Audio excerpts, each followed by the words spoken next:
Madame, Monsieur, merci de nous rejoindre sur les chaînes de la MBC Télé, précisément sur YS TV et sur la scène créole de la MBC pour ce 4e numéro de notre magazine hebdomadaire sur les 12e Jeux de la CJSOI ayant pour thème notre émission, ce 4e numéro, la route des champions. Alors, pour ce numéro, on a 4 invités avec nous avant la présentation de nos invités. Je vous rappelle que cette 12e édition des Jeux de la CJSOI, donc une compétition réservée aux jeunes âgés entre 14 et 17 ans.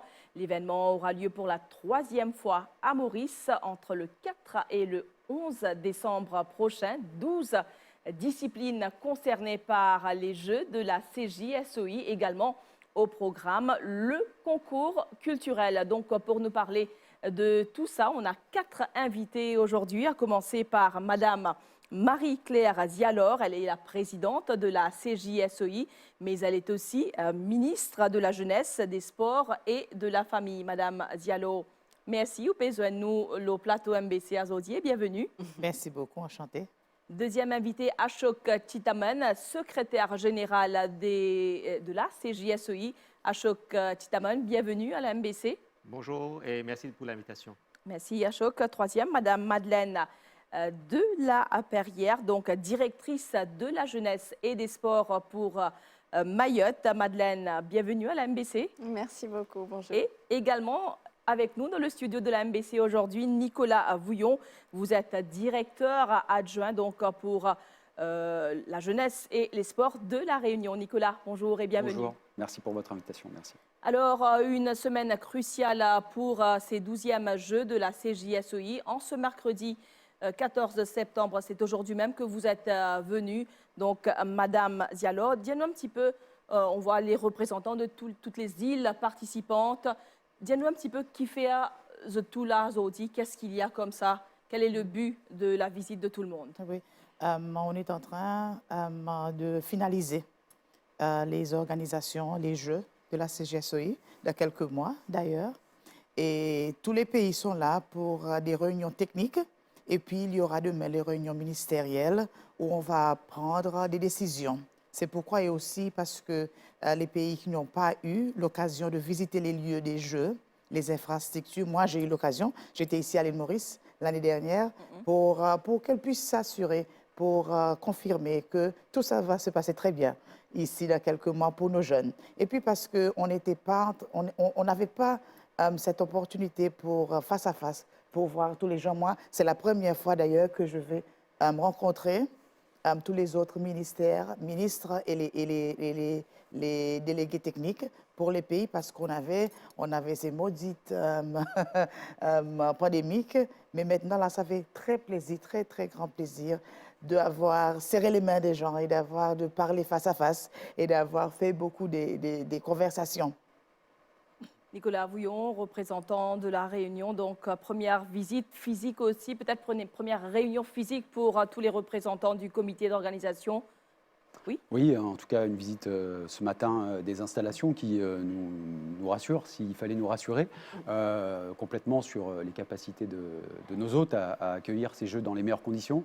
Donc, on n'avait pas vraiment de doute, à vrai dire, hein, parce que les Mauriciens, vous êtes réputés pour votre professionnalisme et votre capacité d'accueil. Vous l'avez démontré encore il y a quelques mois pour les Jeux des îles. Et donc, je dirais qu'on s'inscrit dans la continuité. Donc, pas vraiment surpris de trouver des installations de grande qualité. Et donc, on est d'ores et déjà dans la ligne droite et concentré sur nos objectifs. Voilà, moins de 3 mois avant le début de cette 12e édition. Avec nous aussi, Madeleine de la Perrière, donc directrice de la jeunesse et des sports, représentante de Mayotte. Alors, vous êtes à Maurice depuis le lundi 12 septembre. Donc, dites-nous quel constat vous faites. Vous avez eu des réunions lundi et en ce mercredi, vous avez aussi participé au carnaval. On va parler du carnaval tout à l'heure. Alors, Madeleine, dites-nous comment ça s'est passé la réunion de lundi. Voilà, écoutez, merveilleusement bien. Ce sont des réunions qui sont prévues dans le fonctionnement de la CJSOI avec des échanges entre les experts sur différents points qui sont à l'ordre du jour.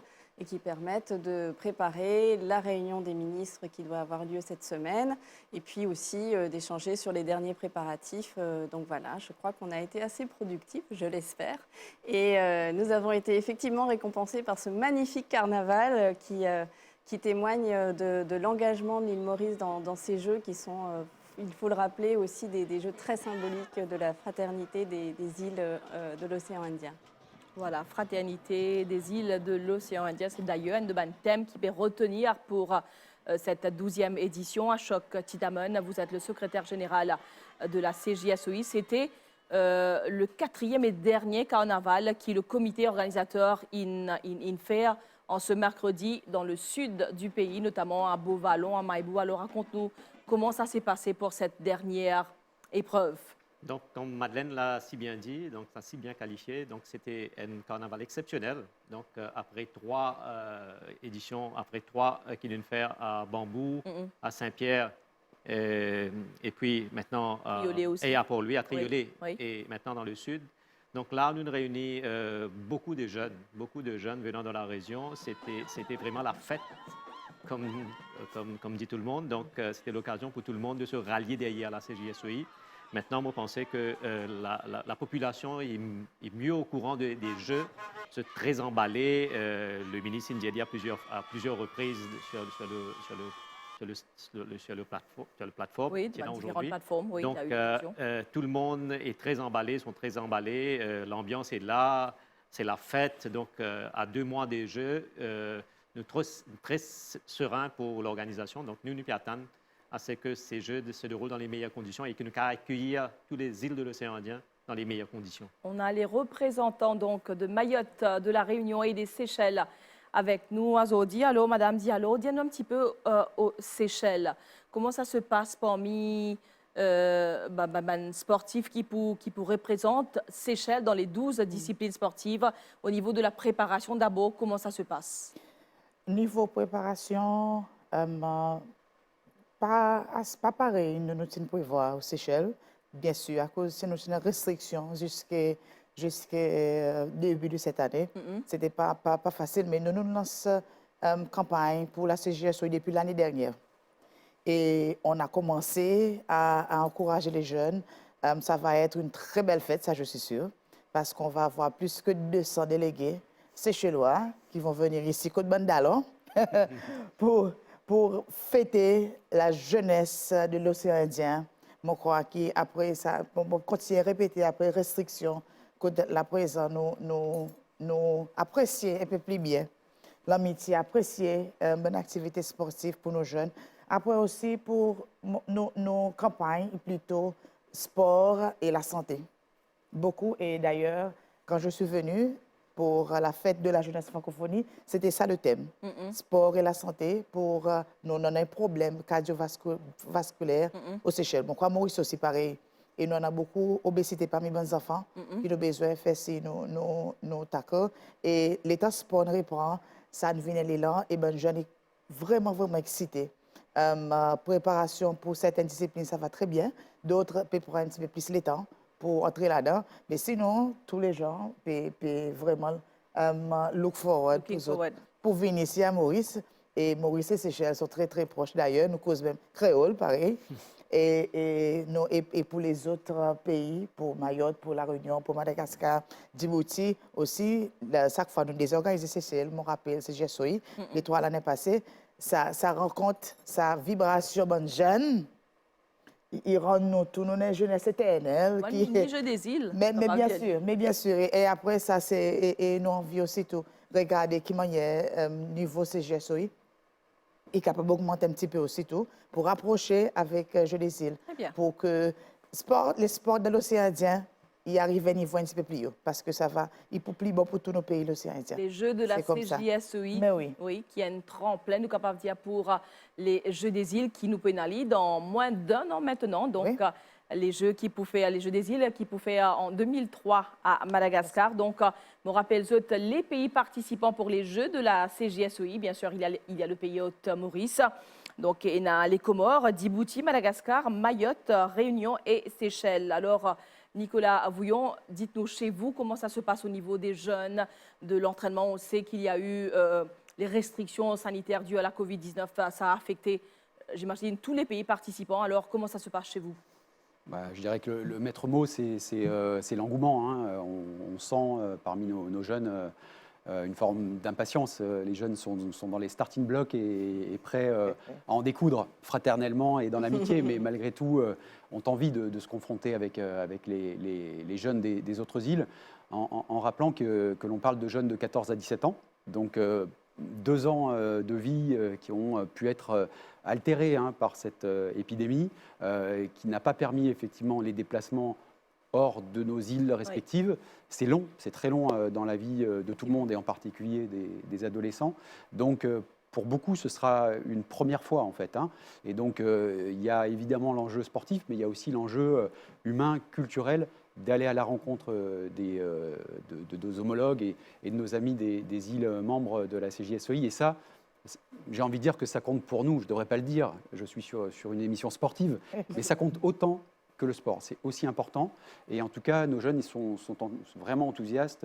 On a une délégation importante et en tout cas, nous sommes alignés sur toutes les disciplines parce qu'effectivement, je crois que pour les ligues et les comités régionaux qui sont nos partenaires dans cette aventure, hein, ce sont les organes déconcentrés des fédérations sportives, hein, françaises.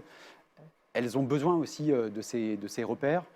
Pour les jeunes, vous l'avez très bien dit, hein, ces jeux, c'est aussi une marche, une étape vers d'autres étapes. Voilà, c'est l'occasion pour dénicher aussi de jeunes Exactement. talents pour les prochaines séances. Tout à fait.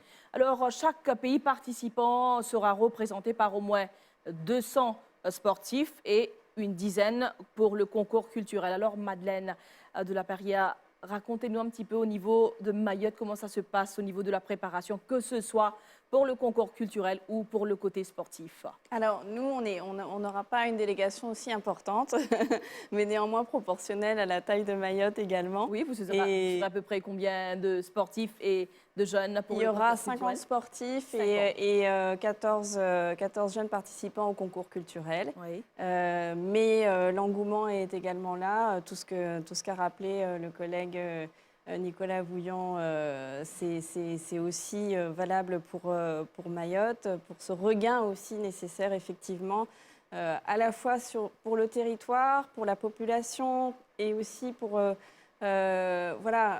trouver un autre horizon, trouver d'autres perspectives, essayer de s'ouvrir à nouveau parce que bon, on est aussi dans un monde qui est aussi bouleversé, n'est-ce pas? Donc avec des valeurs, remettre les valeurs à l'ordre du jour, les valeurs de la fraternité, de la solidarité, de l'entraide, de la réflexion collective. Et en cela aussi, il faut souligner les concours des jeunes culturels qui permettent ces débats, ces débats d'idées, ces échanges entre les jeunes.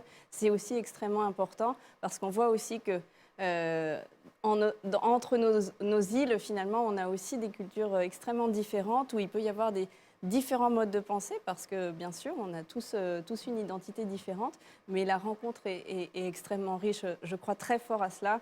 Je l'ai vécu moi-même et je sais que c'est vraiment une ouverture pour le futur.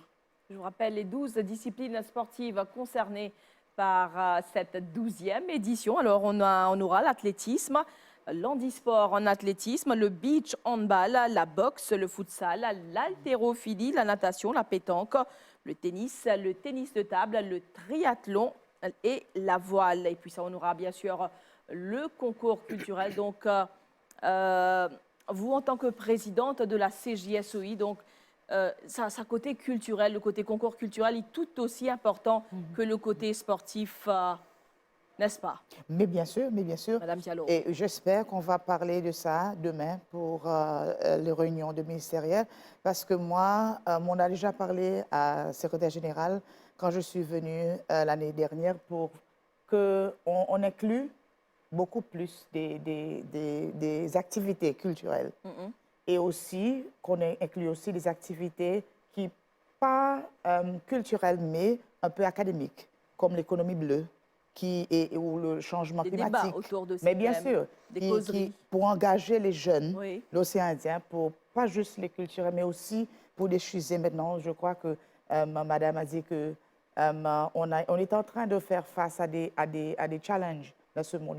On est fait face à des défis mondiaux. Et je crois que, par exemple, pour le changement climatique, tout ça, il faut engager les jeunes un peu plus. Quand on a l'occasion d'avoir des jeunes de plus que 7 départements au pays, c'est très important pour aussi discuter, pour un peu, comment dirais-je, un peu de trust pour les jeunes parce qu'ils sont eux qui vont être les dirigeants, pas de demain mais aujourd'hui. Mais alors il faut commencer à engager un peu plus tôt pour les sujets parce qu'ils vont changer le monde dans 50 ans, de 40 ans. Bien sûr. Et c'est important pour nous aussi d'avoir changé un peu des différentes activités qu'on a pour la CGSOI. Ben voilà, ce qu'on est en train, je crois qu'on va parler de ça beaucoup demain.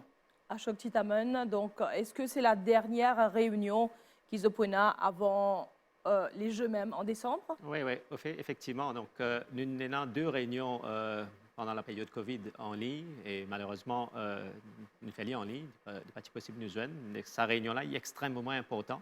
Donc là, nous avons l'occasion de joindre tout le monde autour d'une table donc pour guetter les avancées de la préparation.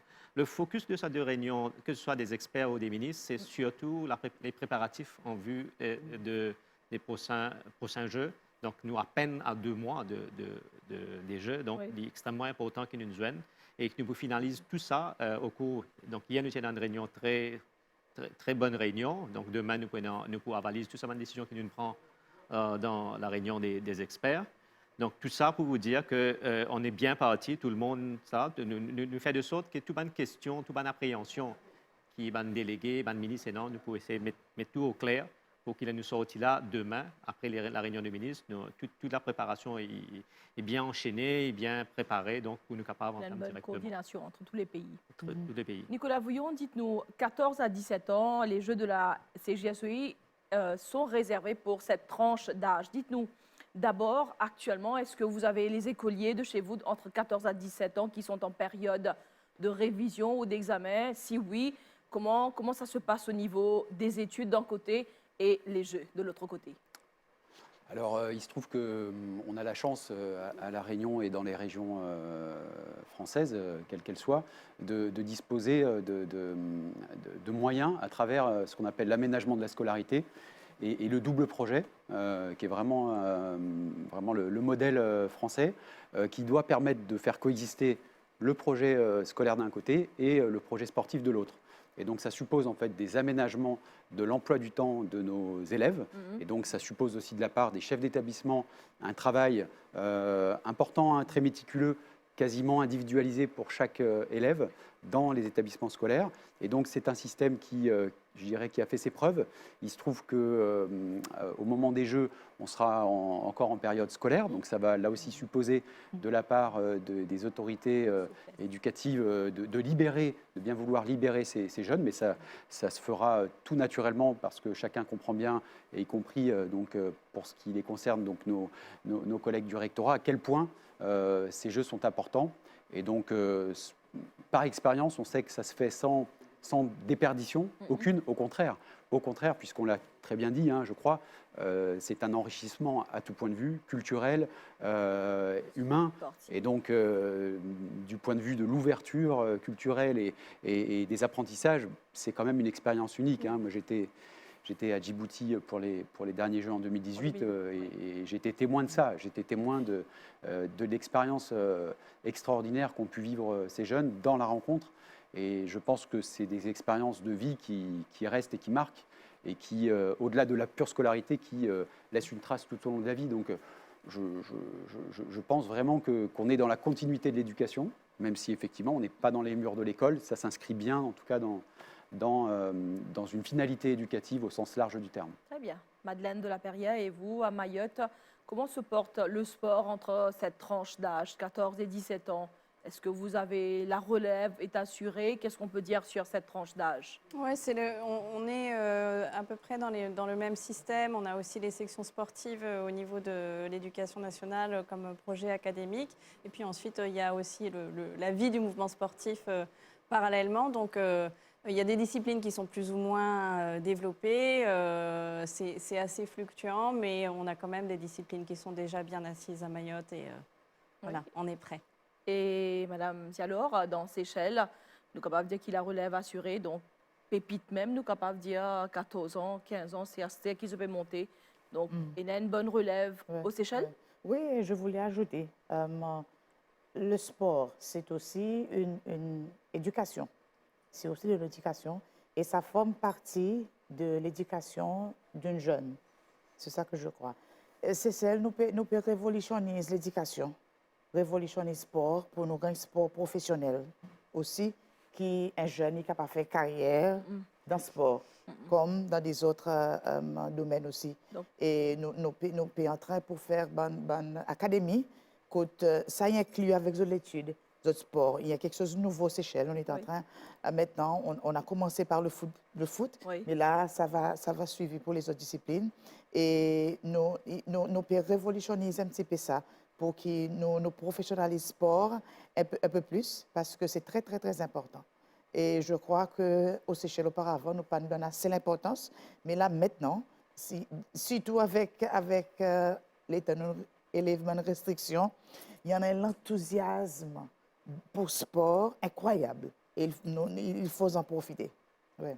Donc, au moins une délégation d'à peu près 220, 230 personnes qui fera le déplacement pour l'événement de décembre. Nicolas Vouillon, dites-nous comment ça se passe. Est-ce que vous avez déjà finalisé la liste donc, de tous les participants pour les 2 volets ou bien il reste encore une touche finale à porter? C'est en cours de finalisation, effectivement, en lien, je le disais tout à l'heure, avec nos partenaires, puisqu'on ne travaille pas seul du côté de l'État. Je vous le disais, on travaille côté sportif avec les ligues et les comités dont c'est l'objet même.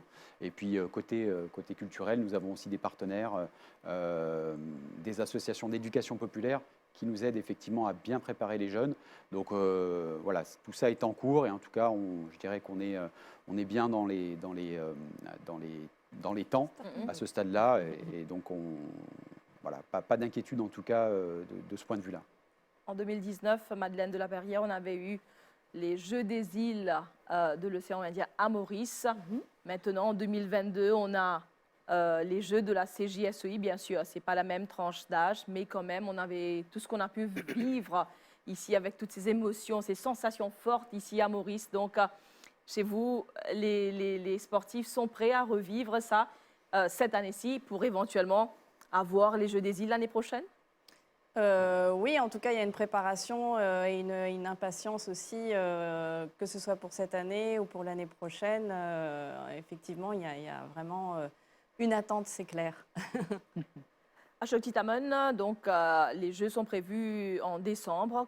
Qu'est-ce se peut faire au niveau comité d'organisation pour attirer les gens vers les sites de compétition au niveau de la billetterie? Est-ce que l'entrée sera gratuite? Donc, ce film finalisé là-dedans? Donc, pour vous dire, Jessie, tous les moyens sont bons pour mobiliser la population. On y trouve la ferveur qui tient pour le Jeu des îles. Donc, après le Jeu des îles de 2019, c'est la plus grande manifestation sportive et culturelle que Maurice peut abriter. Comme j'ai dit au départ de l'émission, c'est la 3e fois. Donc, fort de l'expérience qui nous est donnée pendant les 2 dernières éditions et Jeux des îles 2019, donc la population est bien emballée. Donc, nous pouvons servir tous les moyens. Le ministre Ndiaye, aujourd'hui, il a annoncé avant que les billets seront gratuits. Donc, pour faire tout le monde venir dans les stades, dans les gymnases, etc. Donc l'entrée sera gratuite, mais toutefois, pour une procédure, parce que si 10 000 personnes peuvent environ dans un stade ou un site de compétition, ça ne va pas être possible. Non. Comment vous allez faire? Alors, donc, nous avons plusieurs sites des compétitions, comme on disait la dernière fois. Oui. La majorité des activités aura lieu à Côte-d'Or. Donc, et puis, nous prenons les autres activités à Phoenix, à Vacois, à Beaubassin, et donc à Maïbo pour la voile et à Blue Bay pour beach handball. Donc, il y a un peu décentralisé dans le sens que pas toutes les activités auront lieu le même jour, même heure. Oui. Donc, c'est certainement que nous prenons beaucoup d'activités à Côte-d'Or, mais également à plusieurs endroits dans l'île. Oui. Donc, nos objectifs, c'est ramener plus beaucoup de monde dans les stades. À l'heure qui nous peut causer là, nous ne pouvons pas mettre aucune restriction. Donc, the more the merrier. Donc, plus beaucoup dans le stade, soutenir pas seulement Maurice, mais tous les jeunes de ça. Parce que l'objectif final de ces compétitions, malheureusement, nous avons des compétitions, mais l'objectif final, c'est la solidarité et la fraternité, qui est l'objectif primaire de la CJSEI. dites-vous bien, 14 à 17 ans, c'est des jeunes qui ont envie de joindre des camarades, faire de nouvelles découvertes, faire des amis. Donc, c'est ça l'objectif principal, hormis le côté compétition. Donc, c'est ça le but principal. Donc, faire venir le maximum de Mauriciens, faire vivre les Mauriciens et les Mauriciennes dans les stades et chez eux, bien sûr. La MBC, la presse sera aussi de la partie, donc à travers vous, bien sûr.